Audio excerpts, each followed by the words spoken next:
प्यारे बच्चों, कैसे हैं आप लोग। आशा करते हैं कि आप लोग अच्छे होंगे, स्वस्थ होंगे और आप लोगों की तैयारी बेहतर चल रही होगी। तो आज के इस वीडियो में जो आपका बिहार पुलिस कांस्टेबल का एग्ज़ाम होने वाला है 7 अगस्त से 28 अगस्त, उसी के जीके जीएस के टॉप मोस्ट इम्पॉर्टेंट क्वेश्चंस को यहाँ पर डिस्कस करने वाले हैं। तो वीडियो काफ़ी इंपॉर्टेंट है आप लोगों के लिए, तो इस वीडियो को पूरा ज़रूर देखिए। वीडियो अच्छा लगे तो प्लीज़ वीडियो को लाइक और शेयर ज़रूर करें, और जो भी हमारे नए बच्चे हैं, जिन बच्चों ने चैनल को सब्सक्राइब नहीं किया है, तो प्लीज़ चैनल को सब्सक्राइब करके नोटिफिकेशन बेल ऑन करना ना भूलें। तो चलिए वीडियो को स्टार्ट करते हैं। गाइस, बिहार पुलिस कांस्टेबल की एग्ज़ाम डेट घोषित कर दी गई है। 7 से 28 अगस्त के बीच में एग्ज़ाम आयोजित किया जाएगा। समय की अगर हम बात करें तो समय आप लोगों के पास सिर्फ और सिर्फ 13 से 14 दिन शेष हैं। तो आज मैं आप लोगों के लिए जीके जीएस के कुल 50 क्वेश्चंस लेकर आया हूं। अगर आप लोगों ने इन 50 क्वेश्चंस में 45 क्वेश्चंस के सही जवाब दिए तो आप लोग समझ लीजिएगा जीके जीएस की जो आप लोगों की तैयारी है वो काफ़ी हद तक अच्छी है। तो खुद से प्रयास कीजिएगा इन सभी क्वेश्चंस के आंसर देने का। 2 से 3 सेकंड के बाद मैं आंसर क्लियर कर दूंगा। सेशन को शेयर कर दीजिए एक बार आप लोग, और वीडियो को जल्दी से लाइक कर दीजिए।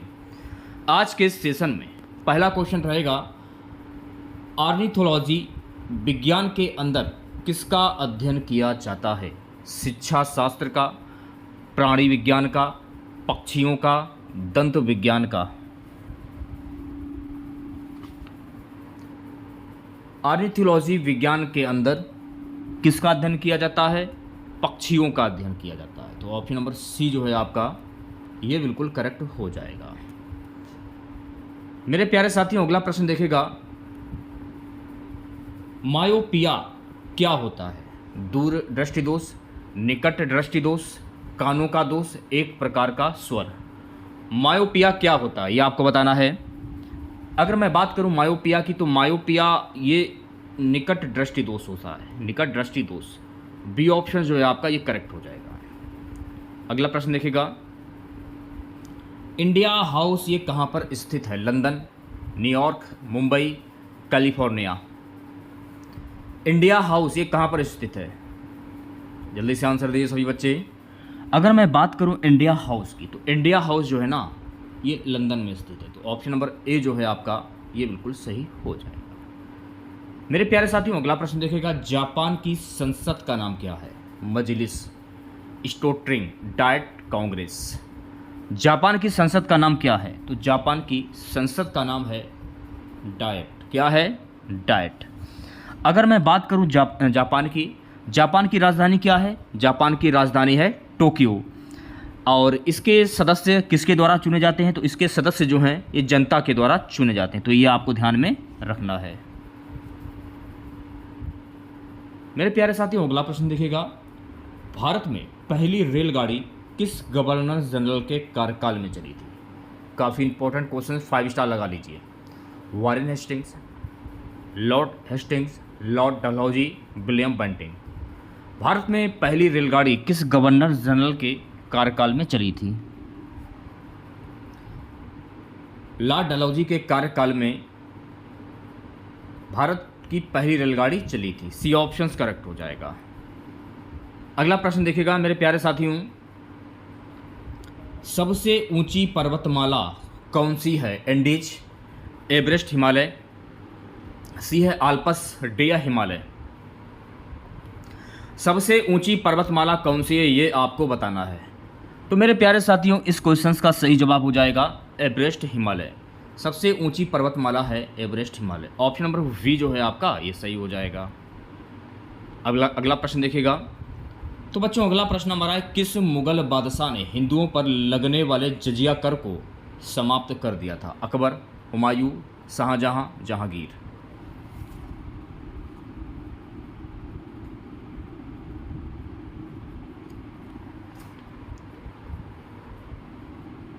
अकबर ने हिंदुओं पर लगने वाला जजिया कर जो था वो समाप्त कर दिया था। तो ऑप्शन नंबर ए जो है आपका ये बिल्कुल करेक्ट हो जाएगा। अगर मैं बात करूं अकबर की, तो बुलंद दरवाज़ा का जो निर्माण है ये अकबर ने करवाया था, और दीन ए इलाही की स्थापना भी अकबर के द्वारा की गई थी। तो ये फैक्ट आपको ध्यान में रखने हैं, ठीक है। मेरे प्यारे साथियों, अगला प्रश्न देखिएगा, थियोसॉफिकल सोसाइटी का प्रचार प्रसार भारत में किसने किया था? कर्नल अल्काट, एनी बेसेंट, राजा Ram Mohan Roy, William Bentinck. Theosophical society का प्रचार प्रसार भारत में किसके द्वारा किया गया था? एनी बेसेंट के द्वारा किया गया था। तो ऑप्शन नंबर वी जो है आपका ये बिल्कुल करेक्ट हो जाएगा। मेरे प्यारे साथियों, अगला प्रश्न देखिएगा। भारतीय लघु उद्योग विकास बैंक सिडबी का मुख्यालय ये कहाँ पर स्थित है? लखनऊ, मुंबई, बेंगलुरु या नई दिल्ली? भारतीय लघु विकास बैंक सिडबी का मुख्यालय कहाँ पर स्थित है? तो इसका जो मुख्यालय है ये लखनऊ में स्थित है। अगर मैं बात करूं भारतीय लघु उद्योग विकास बैंक की, तो इसकी स्थापना कब हुई थी? तो इसकी स्थापना 2 अप्रैल 1990 को हुई थी। इसका हेडक्वार्टर कहाँ पर है? भारतीय लघु उद्योग विकास बैंक का हेडक्वार्टर कहाँ पर है? इसका हेडक्वार्टर लखनऊ में। तो ये सारे फैक्ट आपको ध्यान में रखने हैं। अगला प्रश्न देखिएगा मेरे प्यारे साथियों। भारत में अंतर्राष्ट्रीय महत्व का मुक्त व्यापार बंदरगाह कौन सा है? विशाखापत्तनम, कालीकट, कांडला, गोवा। भारत में अंतर्राष्ट्रीय महत्व का मुक्त व्यापार बंदरगाह कौन सा है? कांडला बंदरगाह, जिसका नाम बदलकर दीनदयाल बंदरगाह कर दिया गया है। ये भी आपको ध्यान में रखना है। मेरे प्यारे साथियों, अगला प्रश्न देखिएगा। दूध की शुद्धता की माप किस यंत्र के द्वारा की जाती है? Lactometer, barometer, tachometer, hygrometer. जल्दी से आंसर दीजिए सभी बच्चे।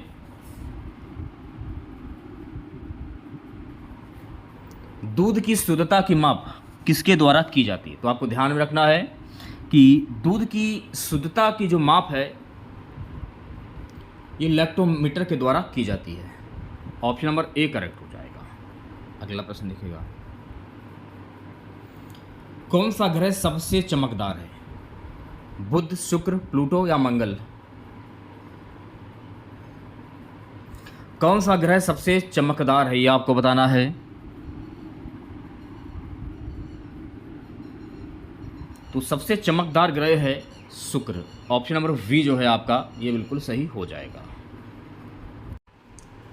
अगर मैं बात करूं शुक्र की, तो आपको ध्यान में रखना है कि शुक्र आकार में पृथ्वी का जुड़वा है और शुक्र हमारे सौरमंडल का सबसे गर्म ग्रह है।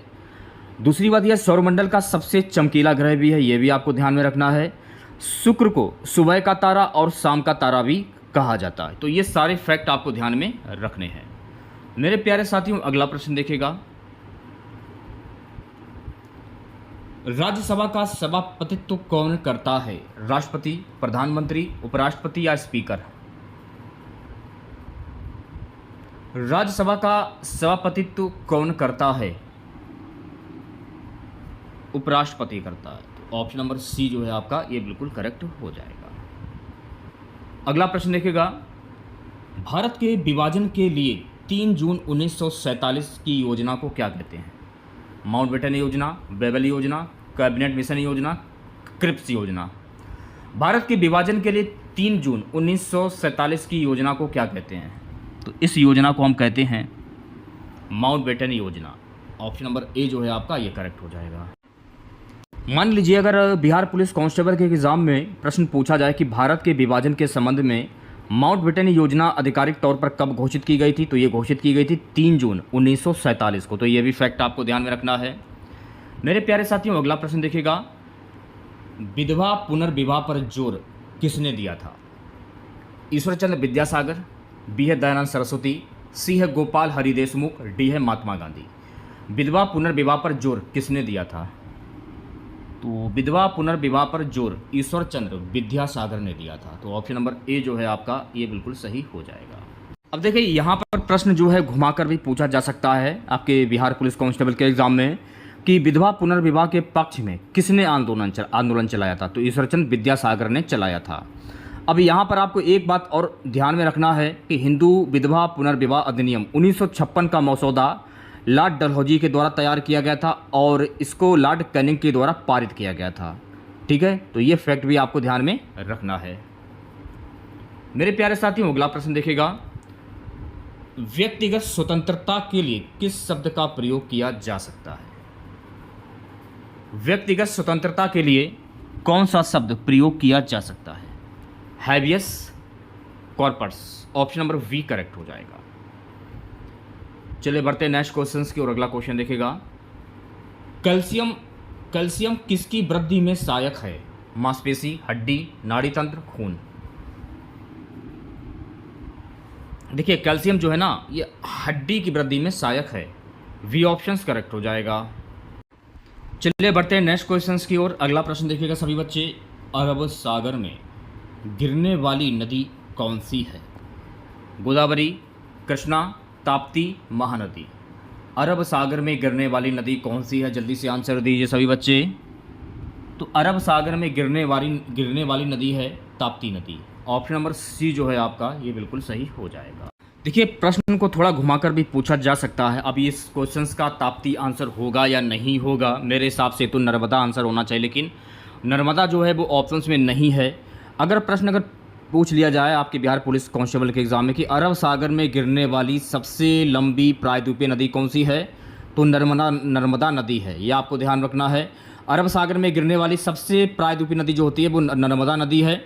और नर्मदा नदी का जो उद्गम है, नर्मदा नदी का उद्गम छत्तीसगढ़ के माइकल पहाड़ी पर अमरकंटक चोटी से होता है। ये भी आपको ध्यान रखना है।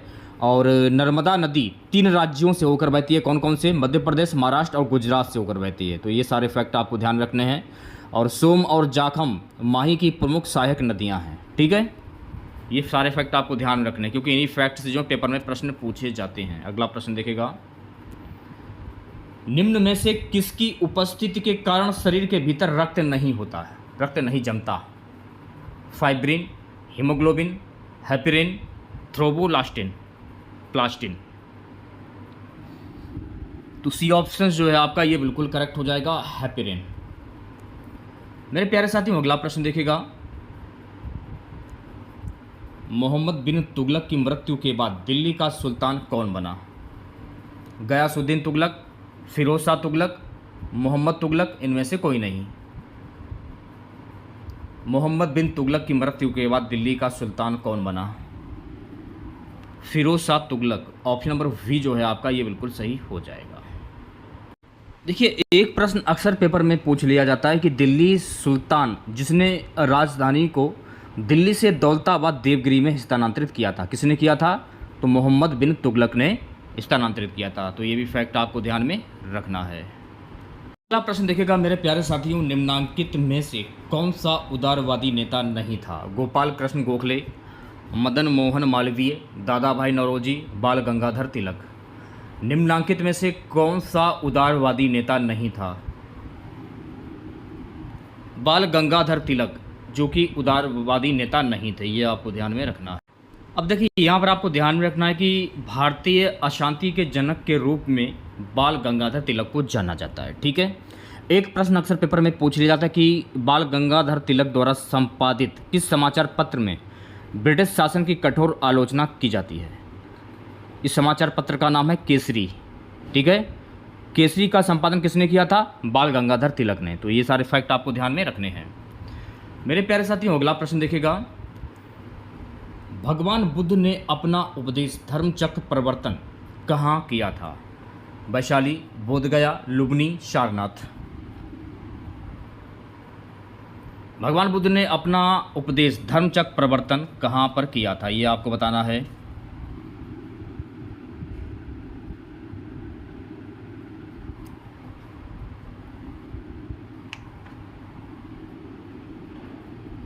ऑप्शन नंबर डी जो लोग बता रहे हैं वो सभी लोग बिल्कुल करेक्ट हो जाएंगे, सारनाथ। अगला प्रश्न देखिएगा मेरे प्यारे साथियों, शेर शाह की कब्र कहाँ पर स्थित है? आगरा, लाहौर, बदायूं, सासाराम। शेर शाह की कब्र कहाँ पर स्थित है? तो शेर शाह की कब्र बिहार के सासाराम में स्थित है। तो सासाराम कहाँ पर है? बिहार। ये भी आपको ध्यान में रखना है। अगला प्रश्न देखिएगा मेरे प्यारे साथियों, वैदिक युग में ग्राम समूह को क्या नाम दिया गया था? ग्राम, जन, विश्व, सभा। वैदिक युग में ग्राम समूह को क्या नाम दिया गया था? विश्व। ऑप्शन नंबर सी जो है आपका ये बिल्कुल करेक्ट हो जाएगा। अगला क्वेश्चन देखिएगा, निम्नलिखित में से किसके शासनकाल के दौरान हैंसोंग भारत की यात्रा पर आया था? कनिष्क, हर्षवर्धन, चंद्रगुप्त मौर्य, समुद्रगुप्त। निम्नलिखित में से किसके शासनकाल के दौरान हैंसोंग भारत की यात्रा पर आया था? जल्दी से आंसर दीजिए सभी बच्चे। जो भी बच्चे वी ऑप्शंस की ओर जा रहे हैं वो बच्चे बिल्कुल करेक्ट हो जाएंगे। हर्षवर्धन की शासनकाल में भारत आया था। मेरे प्यारे साथियों, अगला प्रश्न देखेगा 1905 ईस्वी में गोपाल कृष्ण गोखले द्वारा स्थापित प्रसिद्ध समाज सेवी संस्था का नाम क्या था? Tattvabodhini Sabha, Brahmo Samaj, Ramakrishna mission, servants of India society. जल्दी से आंसर दीजिए सभी बच्चे।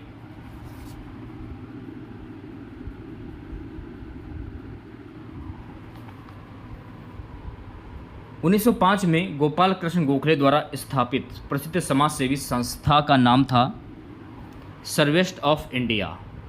अगर मान लीजिए पेपर में पूछ लिया जाए कि सर्वेंट्स ऑफ इंडिया सोसाइटी की स्थापना कब हुई थी? 1905 में हुई थी। तो ये भी फैक्ट आपको ध्यान में रखना है। मेरे प्यारे साथियों, अगला प्रश्न हमारा है कांग्रेस की प्रथम महिला अध्यक्ष कौन थी? एनी बेसेंट, विजय लक्ष्मी पंडित, सरोजिनी नायडू, अरुणा आसफ अली। बताइए क्या आंसर होगा।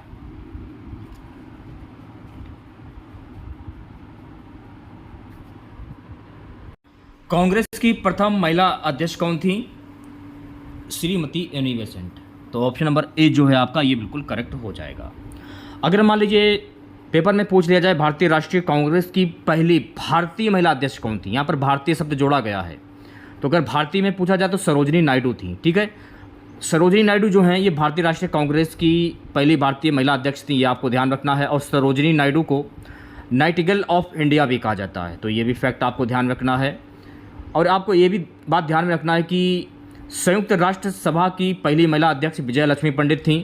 और भारत की पहली महिला मुख्यमंत्री कौन थी? सुचेता कृपलानी। और 1942 आंदोलन की नायिका किन्हें कहा जाता है? अरुणा आसफ अली को। तो ये सारे फैक्ट आपको ध्यान में रखने हैं।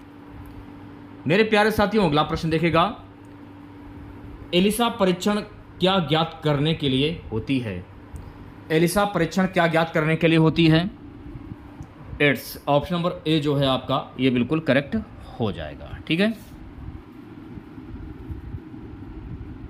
चलिए बढ़ते हैं नेक्स्ट क्वेश्चंस की ओर। मेरे प्यारे साथियों, अगला प्रश्न देखेगा दिन और रात बनने का क्या कारण है? पृथ्वी का अपनी धुरी पर घूमना, बी है पृथ्वी का सूर्य के चारों ओर चक्कर लगाना, सी है पृथ्वी की सूर्य से निकटता, डी है पृथ्वी का दूसरे ग्रहों से संबंध। दिन और रात बनने का क्या कारण है? तो दिन और रात बनने का कारण है पृथ्वी का अपनी धुरी पर घूमना। ऑप्शन नंबर ए जो है आपका ये बिल्कुल सही हो जाएगा। मेरे प्यारे साथियों, अगला प्रश्न है रडार यंत्र किस काम में आता है? जहाज़ों की चाल मापने के लिए, बी है जहाज़ों का भार मापने के लिए, सी है जहाज़ों का मार्ग मापने के लिए, डी है जहाज़ों की गति, स्थिति व दिशा मापने के लिए। रडार यंत्र किस काम में आता है? तो रडार यंत्र जो है ना जहाज़ों की गति, स्थिति व दिशा मापने के लिए आता है। तो ऑप्शन नंबर डी जो है आपका ये बिल्कुल करेक्ट हो जाएगा। मेरे प्यारे साथियों, अगला प्रश्न हमारा है संसार का अधिकतम कॉफ़ी उत्पादक देश कौन सा है? Ethiopia, Sri Lanka, Bharat, Brazil. संसार का अधिकतम कॉफ़ी उत्पादक देश कौन सा है? तो जो भी बच्चा ऑप्शन नंबर डी की ओर जा रहा है वो बच्चा बिल्कुल करेक्ट हो जाएगा, ब्राज़ील। अगर हम भारत की बात करें तो भारत में सबसे ज़्यादा कॉफ़ी उत्पादक राज्य कौन सा है? कर्नाटक। तो ये भी फैक्ट आपको ध्यान में रखना है। मेरे प्यारे साथियों, अगला प्रश्न आपकी स्क्रीन पर ग्रुप ए रक्त वाले व्यक्ति को किस ग्रुप का रक्त दिया जा सकता है? काफ़ी इंपॉर्टेंट क्वेश्चन है, 5 स्टार लगा लीजिए। ए तथा O group. Option number D जो है आपका ये बिल्कुल करेक्ट हो जाएगा। नेक्स्ट क्वेश्चन देखेगा भारतीय रिजर्व बैंक की स्थापना कब हुई थी? ये आपको बताना है।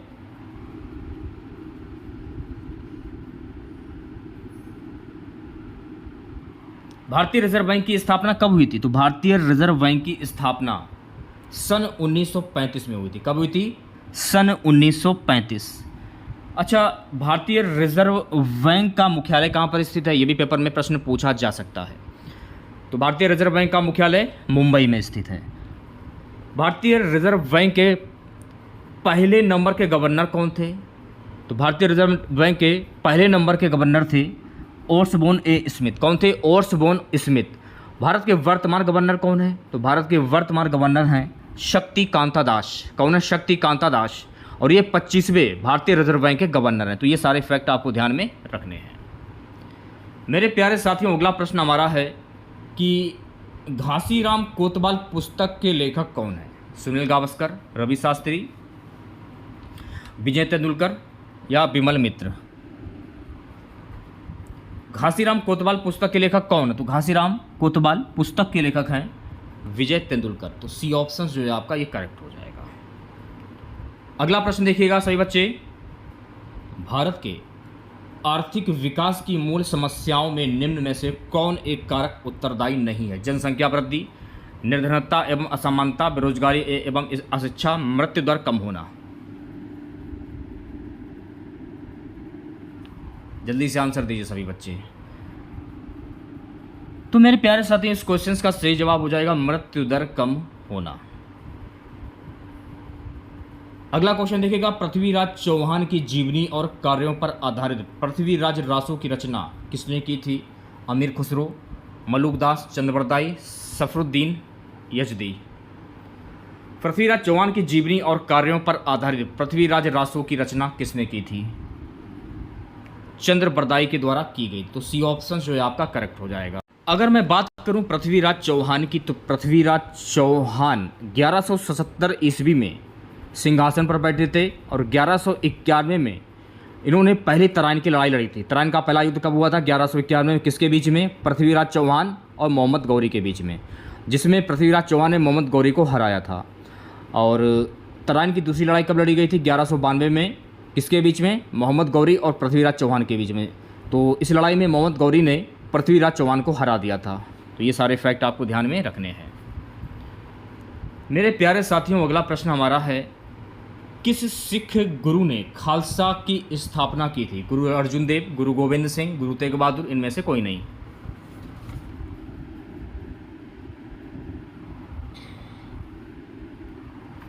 किस सिख गुरु ने खालसा की स्थापना की थी? गुरु गोविंद सिंह ने। तो ऑप्शन नंबर वी जो है आपका ये करेक्ट हो जाएगा। खालसा की स्थापना कब हुई थी? ये भी पेपर में प्रश्न पूछा जा सकता है। तो खालसा की स्थापना 1699 ईस्वी में हुई थी। तो ये भी फैक्ट आपको ध्यान में रखना है। मेरे प्यारे साथियों, अगला प्रश्न हमारा है, अकबर और हेमू के बीच पानीपत का द्वितीय युद्ध कब हुआ था? 1550, 1556, 1559, 1560। अकबर हेमू के बीच पानीपत की द्वितीय लड़ाई कब हुई थी? तो मेरे प्यारे साथियों, जो भी बच्चा ऑप्शन नंबर वी की ओर जा रहा है वो बच्चा बिल्कुल करेक्ट हो जाएगा। 1556। पहला युद्ध कब लड़ा गया था? 1526 ईस्वी में लड़ा गया था। और तीसरा युद्ध 1761 में लड़ा गया था। तो ये भी आपको ध्यान में रखना है। चलिए बढ़ते हैं नेक्स्ट क्वेश्चंस की ओर। मेरे प्यारे साथियों, अगला प्रश्न देखेगा, स्वतंत्र भारत का प्रथम गवर्नर जनरल कौन था? Doctor Rajendra Prasad, Sachidanand Sinha, Lord Mountbatten, सी राजगोपालाचारी।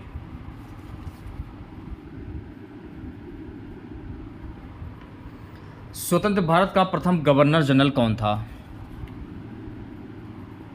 स्वतंत्र भारत का प्रथम गवर्नर जनरल था Lord Mountbatten. Option number C जो है आपका ये करेक्ट हो जाएगा। इनका कार्यकाल कब से कब तक था?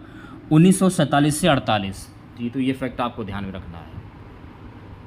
अगला प्रश्न हमारा है, दयानंद के बचपन का क्या नाम था? परिशंकर, मूलशंकर, परमानंद या अंबाशंकर? दयानंद के बचपन का नाम क्या था? तो मेरे प्यारे साथियों, दयानंद के बचपन का नाम था मूलशंकर। ऑप्शन नंबर वी जो लोग बता रहे हैं वो बच्चे बिल्कुल करेक्ट हो जाएंगे। मेरे प्यारे साथियों, अगला प्रश्न देखेगा, प्लासी का युद्ध कब हुआ था? 1757, 1764, 1576, 1761। तो प्लासी का युद्ध कब हुआ था? प्लासी का युद्ध हुआ था 1757 ईस्वी में। अच्छा, प्लासी का जो युद्ध हुआ था किनके बीच में हुआ था? प्लासी का युद्ध सिराजुद्दौला और रॉबर्ट क्लाइव के नेतृत्व में ब्रिटिश सेना के बीच में लड़ा गया था, जिसमें रॉबर्ट क्लाइव की जीत हुई थी। अंग्रेज़ों का जो शासन था वो आ गया था। ये आपको ध्यान में रखना है। और देखिए, जो प्लासी का जो युद्ध हुआ था, ये प्लासी का युद्ध बंगाल में लड़ा गया था। इस लड़ाई ने भारत में ब्रिटिश साम्राज्य की नींव रखी थी। बक्सर की लड़ाई कब लड़ी गई थी? तो ये भी प्रश्न पेपर में पूछा जा सकता है। कुछ प्रमुख युद्ध हैं उन्हें जान लीजिए। बक्सर की लड़ाई हुई थी अक्टूबर 1764 में, ठीक है। पानीपत की पहली लड़ाई, ये तो मैंने आप लोगों को बता दिया है, 21 अप्रैल 1526 को किनके बीच में? बाबर और लोदी के बीच में, इसमें बाबर की जीत हुई थी। पानीपत की दूसरी लड़ाई हेमू और अकबर के बीच में हुई थी। कब हुई थी? 5 नवंबर 1556 ईस्वी को, इसमें अकबर की जीत हुई थी। पानीपत की तीसरी लड़ाई अब्दाली बनाम मराठा, इसमें अब्दाली की जीत हुई थी और ये युद्ध 14 जनवरी 1761 ईस्वी को हुई थी। तो ये सारे फैक्ट आपको ध्यान में रखने हैं। मेरे प्यारे साथियों, अगला प्रश्न हमारा अष्टप्रधान का क्या अर्थ है? अष्टप्रधान का क्या अर्थ है?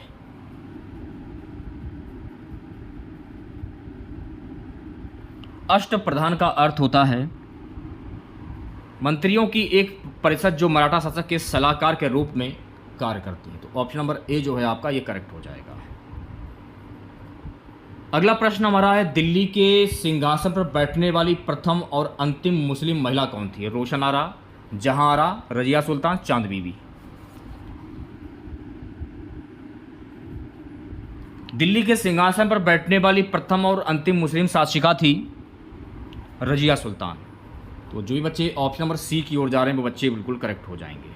अगर मैं बात करूं रजिया सुल्तान की, रजिया सुल्तान दिल्ली की गद्दी पर बैठने वाली पहली और एकमात्र मुस्लिम शासिका थी और इसकी जो नियुक्ति है ये इल्तुतमिश के द्वारा की गई थी।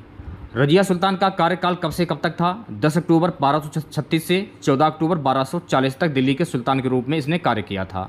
तो ये सारे फैक्ट आपको ध्यान में रखने हैं। मेरे प्यारे साथियों, अगला प्रश्न आपकी स्क्रीन पर 42वें संशोधन द्वारा संविधान के किस अनुच्छेद में मौलिक कर्तव्यों को जोड़ा गया है? 51A, 53A, 54A या 55A? तो जो विद्यार्थी ऑप्शन नंबर ए की ओर जा रहे हैं वो सभी लोग बिल्कुल सही हो जाएंगे, 51A। अगला प्रश्न, कुरियन पुरस्कार दिया जाता है डेयरी विज्ञान में, कृषि विज्ञान में, चिकित्सीय विज्ञान में, वैज्ञानिक अनुसंधान में।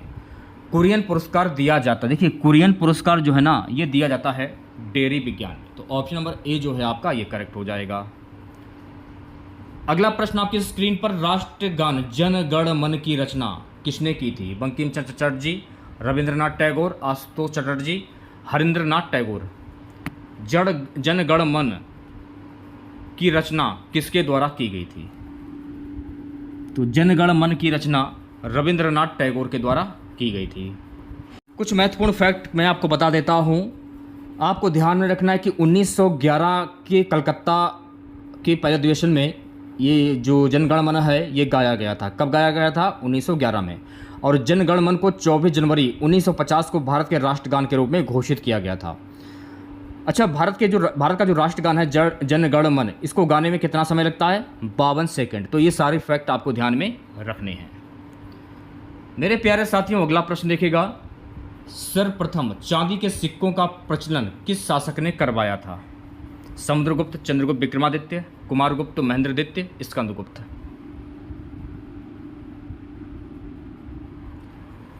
सर्वप्रथम चांदी के सिक्कों का प्रचलन